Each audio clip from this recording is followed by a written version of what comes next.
सुप्रभात बच्चों।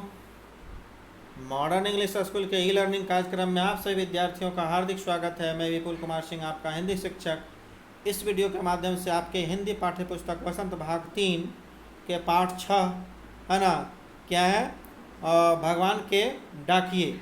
भगवान के डाकिए के कवि रामधारी सिंह दिनकर जी का जीवन परिचय लेकर उपस्थित हुआ हूँ। चलिए बच्चों, तो आज इस वीडियो के माध्यम से मैं जानूंगा या हम लोग जानेंगे कि रामधारी सिंह का जीवन परिचय क्या है, साहित्यिक परिचय क्या है ना, साहित्य के बारे में उनका क्या था, साहित्य कैसा था, है ना, ये तमाम चीज़ों को उनके संबंध में जानेंगे बच्चों। चलिए, तो बिना समय गंवाए अब इसमें हम लोग क्या करेंगे, अब वो देखते हैं, है ना। आप देखिए यहाँ पर जैसा कि देख पा रहे हैं, है ना, कि रामधारी सिंह दिनकर आपके स्क्रीन पर दिख रहे हैं, उनका चित्र दिख रहा है बच्चों, है ना। ये जैसा कि नाम भी ऊपर लिख दिए हैं और ये दिख भी रहा है कि रामधारी सिंह दिनकर, ये जो है आपका कवि का नाम है। जिस पाठ को हमको पढ़ना है, भगवान के डाकिए, है ना, उस पाठ के कवि हैं रामधारी सिंह दिनकर। आज इनके संबंध में, है ना, पहले संक्षिप्त जानकारी लेंगे, संक्षिप्त परिचय प्राप्त करेंगे, तत्पश्चात विस्तृत परिचय जो है इनके जो है जीवन परिचय और साहित्यिक परिचय को जानेंगे बच्चों। तो इसलिए ध्यानपूर्वक आप लोग देखेंगे। स्क्रीन पर जैसा कि देख पा रहे हैं, ये रामधारी सिंह दिनकर जी का चित्र है ना, फोटो है ना। अब आइए इनके परिचय को जानते हैं बच्चों। अब देखिए यहाँ पर इनका नाम क्या भाई, तो रामधारी सिंह दिनकर, है ना। दिनकर ऐसे सूर्य को भी कहा जाता है ना। तो रामधारी सिंह, इनको दिनकर का जो है जो ये उपाधि मिला है बच्चों। अब अन्य नाम दिनकर के नाम से भी जानते हैं। इनका जन्म 23 सितंबर 1908 को, है ना, कहाँ हुआ है, तो सिमरिया मुंगेर बिहार, ये बिहार के भूमि पर इनकी जन्म हुई है। हमारे बिहार के जो है ये कवि हैं और जाने माने कवि हैं, कोई साधारण कवि नहीं है। इनकी बहुत सारी जो है रचनाएं हैं, कृतियां हैं, आगे हम लोग पढ़ेंगे, संक्षिप्त भी पढ़ेंगे, विस्तृत भी। तो इनका जन्म कहाँ हुआ, सिमरिया मुंगेर, है ना, बिहार। और मृत्यु इनकी हो गई कब, 24 अप्रैल 1974 को। कहाँ हुई थी, चेन्नई तमिलनाडु में, है ना। इनके अभिभावक के रूप में, है ना, कौन है, श्री रवि सिंह और श्रीमती मनरूप, अर्थात गार्जियन के रूप में, यानी पिता माता के रूप में ये हैं आपका पिता श्री रवि सिंह और श्रीमती मनरूप माता देवी। संतान एक ही पुत्र। इनका कर्मभूमि हमेशा ये पटना में रहे हैं, है ना, पटना में रहने का काम इन्होंने किया है। और कर्म क्षेत्र इनका लेखन जो चला है, लेखक भी रहे हैं और ये कवि भी रहे हैं। इनकी मुख्य जो है आपका रचनाओं में से कुछ यहाँ सम्मिलित किए हैं। आपका रश्मि रथी है, उर्वशी है, कुरुक्षेत्र है, संस्कृति है, संस्कृति के 4 अध्याय, परशुराम की प्रतीक्षा, हुंकार, हाहाकार, चक्रव्यूह, आत्मजयी, वाजश्रवा के बहाने, है ना, वाजश्रवा के बहाने, ये सब इनकी मुख्य कृतियाँ। ऐसे बहुत सारी कृतियाँ हैं, बहुत सारी रचनाएं हैं, लेकिन ये प्रमुख को यहाँ पर डाले हैं। आगे देखते हैं कि इनका विषय जो है कविता, खंड काव्य, कविता का खंड है, और निबंध और समीक्षा, ये सब इनका विषय रहा है लेखन कार्यों में। भाषा इनकी हिंदी रही है ना। विद्यालय ये कहाँ पढ़े थे वो बता रहे हैं कि राष्ट्रीय मिडिल स्कूल मोकामा घाट हाई स्कूल, पटना विश्वविद्यालय, इनकी शिक्षा दीक्षा यहीं हुई। पुरस्कार भी से भी सम्मानित किए जा चुके हैं बच्चों, है ना। कौन से हैं पुरस्कार, तो भारतीय ज्ञानपीठ पुरस्कार, साहित्य अकादमी पुरस्कार, पद्म भूषण पुरस्कार, जो अच्छे अच्छे पुरस्कार से पुरस्कृत हो चुके हैं, सम्मानित हो चुके हैं थे ये। और ये इनको उपाधि राष्ट्र कवि के रूप में दिया गया है, साधारण नहीं है, राष्ट्र के कवि। नागरिकता भारतीय है ही। अन्य कुछ जानकारी है कि वर्ष 1934 में बिहार सरकार ने के अधीन इन्होंने सब रजिस्ट्रार का काम किया। रजिस्ट्रार का मतलब ये होता है बच्चों, है ना, एक रजिस्ट्रार तो होता है ऑफिस में आपका, कहाँ जहाँ खेत वगैरह का लिखाई वगैरह होता है ज़मीन का, लेकिन एक होता है आपका विश्वविद्यालय में, है ना, वहाँ पर रजिस्ट्रार का एक पद होता है ना। और ये पद पर जो है रजिस्ट्रार के पद पर इन्होंने 9 वर्षों तक के सेवा दिया। आगे जन्म इसका आप देखिए, ये तो संक्षिप्त आपका इनका परिचय था। अब थोड़ा इनका विस्तृत परिचय हम लोग जानते हैं। इसका विस्तृत परिचय इनका क्या है वो बारी बारी से एकदम ध्यान से सुनते जाएं। इनका जन्म 23 सितंबर 1908 को, है ना, संवत के हिसाब से, विक्रम संवत हम लोग को हिंदुओं में चलता है और मुस्लिम में हिजरी संवत चलता है, हम लोग में विक्रम संवत चलता है ना। तो यहाँ विक्रम संवत के अनुसार, है ना, 1965 में विक्रम संवत, वी का मतलब यहाँ जो लिखा हुआ बच्चों यह विक्रम है, विक्रम क्या, विक्रम संवत, विक्रम संवत, संवत यहाँ लिखा हुआ है, तो यहाँ पर विक्रम संवत है। ठीक है, अब देखिए कि जन्म का स्थान इनका कहाँ है भाई, तो राष्ट्रीय भावनाओं के ओजस्वी गायक कविवर रामधारी सिंह दिनकर का जन्म बिहार राज्य में स्थित मुंगेर जिले के सिमरिया घाट नामक गांव के साधारण किसान परिवार में हुआ था। सोच लो, राष्ट्रीय भावनाओं के ओजस्वी तो गायक और कवि तो हैं ही नहीं बल्कि थे, और ये बिहार राज्य में कहाँ, जो वर्तमान में मुंगेर जिला है वहाँ का सिमरिया घाट नामक एक गांव है, वहाँ एक साधारण किसान परिवार में इनका जन्म हुआ था बच्चों। इनके माता पिताजी जो हैं, पहले भी बतलाए कि रामधारी सिंह दिनकर जी का माता का नाम श्रीमती मनरूप देवी था तथा पिता का नाम रवि सिंह था, श्री रवि सिंह था, है ना। इनके बड़े भाई का नाम क्या है, बसंत सिंह था। इनकी शिक्षा जो है बच्चों, है ना, दिनकर जी का प्रारंभिक शिक्षा घर पर ही हुई थी और मैट्रिक अर्थात हाई स्कूल की परीक्षा मोकामा घाट स्थित रेलवे हाई स्कूल से उत्तीर्ण किए और हिंदी में सार्वजनिक अंक प्राप्त करके, है ना, इन्हें भूदेव नामक स्वर्ण पदक जीता। सार्वजनिक मतलब सभी के सामने इन्होंने अंक किया, अच्छा अंक प्राप्त किया था। सन 1932 ईस्वी में इन्होंने पटना से बीए की और परीक्षा भी उत्तीर्ण की। श्री रामधारी सिंह दिनकर जी को अनेक भाषाओं का ज्ञान प्राप्त था। पहले जैसा कि आप यहाँ देख पा रहे हैं बच्चों कि 1932 में इन्होंने पटना से बीए की और परीक्षा भी उत्तीर्ण की। आजकल तो चलता है कि बीए का कोर्स अलग जो है एक ही साथ हो जाता है, ऑनर्स भी, लेकिन पहले बीए अलग करना पड़ता था, एक साल ऑनर्स करना पड़ता था, है ना। लेकिन अब है यहाँ पर वैसा नहीं, अब साथ में हो जाता है, ऑनर्स भी और बीए भी। तो यहाँ पर है कि 1932 में उन्होंने पटना से जो है बीए किए थे और रामधारी सिंह जो दिनकर जी थे उनके अनेक भाषाओं का ज्ञान था उनके पास, है ना, और दिनकर जी के ज्ञान का कोई अंत ही नहीं था, बहुत ज्ञानवान थे वे, है ना। इसीलिए राष्ट्र कवि का उपाधि उन्हें दिया गया है दिनकर जी को, कोई साधारण जो है व्यक्ति नहीं थे वे। आगे यह कहता है कि श्री रामधारी सिंह दिनकर जी के द्वारा किए गए जो महत्वपूर्ण कार्य हैं उनको भी देखते हैं एक नज़र में, है ना, कि दिनकर जी ने सन 1932 में बीए शिक्षा ग्रहण करने के बाद एक माध्यमिक विद्यालय में प्रधानाचार्य बने, यानी हेडमास्टर बने, प्रिंसिपल, और सन 1934 में इस पद को छोड़कर सीतामढ़ी में जाकर रजिस्ट्रार बन गए और 1950 में बिहार सरकार ने इन्हें मुजफ्फरपुर के स्नातकोत्तर महाविद्यालय में, है ना, हिंदी के विभागाध्यक्ष बना दिया गया। यानी रजिस्ट्रार तो आप समझ पा रहे होंगे कि बताए कि बहुत बड़ा पद होता है।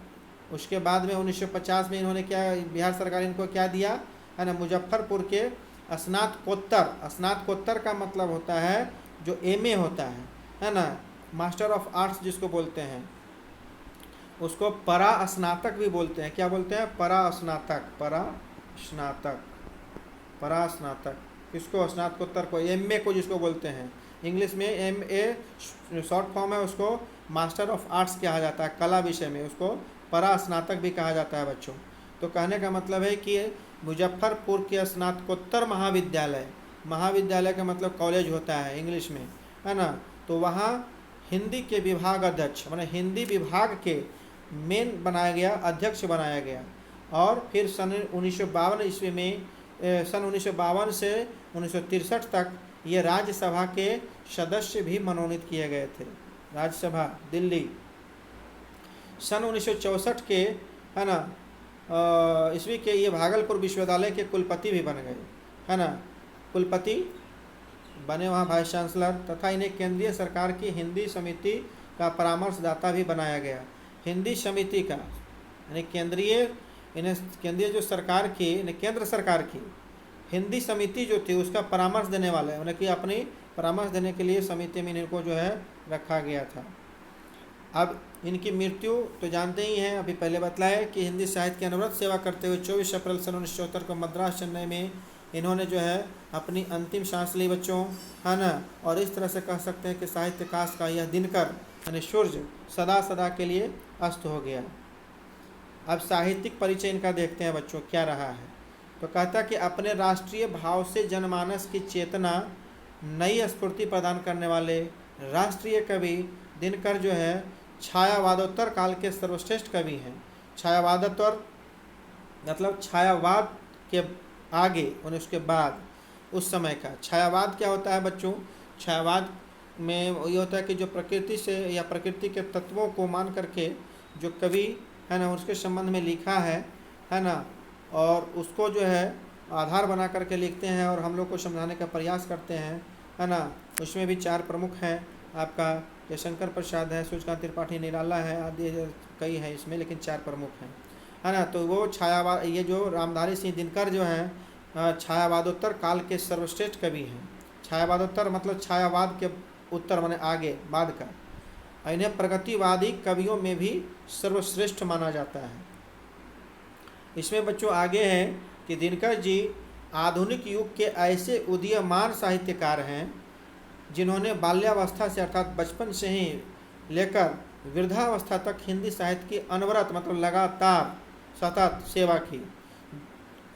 सतत मतलब लगातार कंटिन्यूअसली होता है। दिनकर जी का काव्यात्मक प्रतिभा ने इन्हें अपार माने काफ़ी लोकप्रियता प्रदान किया है बच्चों, है ना। इन्होंने सौंदर्य प्रेम, राष्ट्र प्रेम, लोक कल्याण आदि अनेक विषयों पर काव्य रचना की है, परंतु इनकी राष्ट्रीय भाव पर आधारित कविताओं ने जनमानस को यानी कि लोगों को सबसे अधिक प्रभावित किया है।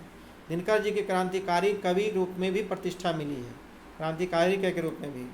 बच्चों इनका जो रश्मि रथी जो रचना है, रश्मि रथी और कुरुक्षेत्र जैसी जो रचना है वो अपनी जिस प्रतिभा का परिचय दिया वह सदैव अविस्मरणीय रहेगा, मतलब हमेशा याद रहेगा। मतलब ऐसा जो है इसमें इन्होंने लिखा है रश्मि रथी में और कुरुक्षेत्र में। अतः कि इस प्रकार दिनकर जी ने अपने हिंदी साहित्य की महान सेवा की है। अतः आधुनिक हिंदी साहित्य के प्रणेता, प्रणेता मतलब आगे ले जाने वाला, प्रणेताओं में दिनकर जी का स्थान दिनकर के समान सर्वोच्च है। दिनकर मतलब सूर्य के समान, जैसे सूर्य का कैसा जो है वो प्रकाशित करते हैं तो पूरा दुनिया प्रकाशित होता है, तो ठीक उसी प्रकार इनका उपाधि दिया गया बच्चों। आगे कहता है रामधारी सिंह दिनकर जी को प्राप्त सम्मान जो है क्या क्या है वो देखते हैं, है ना। सन 1972 में, है ना, रामधारी सिंह दिनकर जी के उर्वशी काव्य पर राष्ट्रीय ज्ञानपीठ पुरस्कार मिला था। उर्वशी जो पुस्तक है इनका रचना, उसके लिए ज्ञानपीठ पुरस्कार मिला था तथा राष्ट्रपति द्वारा पद्म भूषण दिनकर जी को भी सम्मानित किया गया था, पद्म भूषण। अतः संस्कृत के 4 अध्याय नामक साहित्य रचना पर इन्हें साहित्य अकादमी पुरस्कार भी मिला था। अब एक चीज़ यहाँ देखिए, मैथिली शरण गुप्त के बाद जो कवि राष्ट्र कवि की उपाधि दिनकर के नाम के साथ अपने आप जुड़ गया, क्योंकि बाद में द्विवेदी पदक डिलीट की नामक उपाधि भी मिली। डिलीट उपाधि भी यहाँ मिली थी बच्चों, यहाँ द्विवेदी पदक और डिलीट की उपाधि नामक उपाधि। राज्यसभा की सदस्यता भी इनको मिली। इनकी कृतित्व की अर्थात कीर्ति की राष्ट्र द्वारा स्वीकृति के प्रमाण हैं। आगे देखिए बच्चों, एक क्रांतिकारी कवि के रूप में दिनकर जी का परिचय क्या है। क्रांतिकारी के रूप में साहित्यिक जाना इनका, और जीवन परिचय जाना, साहित्यिक परिचय जाना। क्रांतिकारी के रूप में दिनकर जी का कैसा परिचय है वो आगे देखते हैं कि विश्व में अनेक प्रचलित कहावत विद्यमान है, मौजूद है कि जहाँ न पहुँचे रवि वहाँ पहुँचे कवि। कहने का मतलब ये हुआ बच्चों कि रवि सूर्य को कहा जाता है। रवि किसको कहा जाता है? सूर्य। तो सूर्य के कहने का मतलब है कि हर घर में हर जगह वैसे जगह तो नहीं पहुँच पाएंगे, सामने दिखेंगे, लेकिन कवि जो है घर घर में हर जगह हर स्थान पर जा सकते हैं। इसीलिए यहाँ पर कहा गया कि जहाँ न पहुँचे रवि मतलब सूर्य वहाँ पहुँचे कवि। तो ये हर जगह जा कर के इन्होंने अपना जो है क्रांति की भावना जो है दिखाया। क्रांति के समय में जो है अपना ये दिखाया था, हर जगह ये पहुँचे थे। इसीलिए यहाँ कहता है कि जहाँ न पहुँचे रवि वहाँ पहुँचे कवि। प्रत्येक कवि और रचनाकार की रचनाएं उनके विचारों और भावनाओं के चतुर्दिक परिभावनम करती है। यहाँ पर थोड़ा सा लिखा हुआ है परिभारमन, गलत है, थोड़ा सा देखिएगा बच्चों, है ना। उनके विचार चिंतन का प्रभाव भी उन रचनाओं पर सुस्पष्ट एकदम सुंदर और स्पष्ट दिखाई पड़ता है। राष्ट्रीय भावों की अभिव्यक्ति के लिए दिनकर जी अपने ओजपूर्ण प्रखर वाणी के साथ मुखरित होते दिखाई देते हैं। निद्रा मग्न मानवता, मानवता को, मानवता यहाँ डबल लिखा गया बच्चों, जागरण का बिगुल सुनाकर जिस प्रकार उनकी तंद्रा, तंद्रा मतलब है ना नींद भंग करने का प्रयास दिनकर जी ने किया, वह उनके क्रांतिकारी व्यक्तित्व और विचारों का द्योतक है, मतलब सिंबल है, संकेत है। अब यहाँ पर देखिए बच्चों, दिनकर जी के हृदय में उफनता राष्ट्र प्रेम और धधकती क्रांति की ज्वाला है तथा कवि क्रांति का सजग सशक्त दूत है, इसलिए वाणी के में विद्रोह का होना तो स्वाभाविक है। यानी कहने का मतलब दिनकर जी के हृदय में उफन रहा था राष्ट्र के प्रति प्रेम, क्योंकि ब्रिटिश सरकार थी ना उस समय, अपने देशों पर जो है राज कर रही थी। तो इस तरह से है ना धधकती क्रांति की ज्वाला के जैसे थे, और कवि क्रांति का सजग सशक्त दूत थे, इसलिए वाणी में उनका जो वाणी थी एकदम सशक्त थी, है ना, और उस इसलिए वाणी में विद्रोह का होना स्वाभाविक है। समाज की दुर्दशा देखकर उनका मन विलक उठता था और फिर वे शोषित और दलित पीड़ित कुचलित मतलब कुचला हुआ लोगों को अपने कर्तव्य के लिए क्रांति का संदेश देकर सचेत करते रहे। उनकी क्रांतिकारी लेखनी से कोई भी अछूता न रहा, अपना क्रांतिकारी से। भाषा में कहा जाए बच्चों तो दिनकर जी की भाषा की सबसे बड़ी विशेषता थी कि अभिव्यक्ति में जो प्रकट करते थे इतना सुंदर ढंग से और सटीक ढंग से कि कहना नहीं है, सभी को समझ में आता था। दिनकर जी की भाषा शुद्ध और परिमार्जित, मतलब एकदम परिमार्जित मतलब हुआ साफ सुथरा एकदम किया हुआ खड़ी बोली। इनकी भाषा में संस्कृत के तमाम शब्दों का भी अधिक मात्रा में प्रयोग हुआ है। दिनकर जी की भाषा सहज प्रवाहमयी मुहावरों और कहावतों के प्रयोग से भाषा सजीव हो उठता है। मतलब जब ये भाषा में जब लिखे थे बोलते थे तो मुहावरा कहावतों का भी उसमें प्रयोग करते थे, जिससे कि सुनकर बहुत अच्छा लगता है। विषय के अनुरूप माने उसके अनुसार दिनकर जी की भाषा सदैव परिवर्तित होती रहती है। इनकी शैली क्या थी? ओज और प्रसाद इनकी है ना शैली के प्रधान गुण हैं। दिनकर जी की शैली को 3 भागों में विभाजित किया गया है: विवेचनात्मक शैली, उद्धरण शैली और सूक्ति शैली। इनकी गद्य की प्रमुख शैली विवेचनात्मक ही है। यह शैली प्रभावोत्पादक तथा सारयुक्त है। इस प्रकार दिनकर जी की एक चतुर भाषा शिल्पी और कुशल शैलीकार भी कहे जाते हैं। कृतियाँ तो बताई हैं, है ना, बहुत सारी इसमें चीज़ें हैं। चलिए बच्चों, तो इसमें तो हम बताएं और विशेष आप यहाँ देख ले कृतियाँ इनकी कि दिनकर जी मूलतः सामाजिक चेतना के कवि थे। इनके व्यक्तित्व की छाप इनकी प्रत्येक रचना में स्पष्ट दिखाई पड़ता है बच्चों, है ना। और इनकी प्रमुख रचनाओं का संक्षिप्त परिचय इस प्रकार है। जैसे गद्य ग्रंथ क्या था? गद्य माने कहानी का। अर्धनारीश्वर, मिट्टी की ओर, रेती के फूल, बट पीपल, उजली आग, भारतीय संस्कृति के 4 अध्याय तथा हमारी संस्कृति एकता, यह गद्य ग्रंथ है। काव्य मतलब कविता। काव्य में कौन सा है भाई? प्राणभंग, रेणुका, रसवंती, श्यामधेनी, बादू, हुंकार, रश्मिरथी, परशुराम की प्रतीक्षा आदि, ये सब है ना इनकी काव्य रचना है। इसी तरह सब इसमें जो है दिया हुआ है बच्चों, सबका बारी बारी से। रेणुका जो लिखे थे, इस कृति में अतीत के गौरव के प्रति कवि का आदर भाव तथा वर्तमान की निरस्ता से दुखी मन की वेदना का परिचय मिलता है।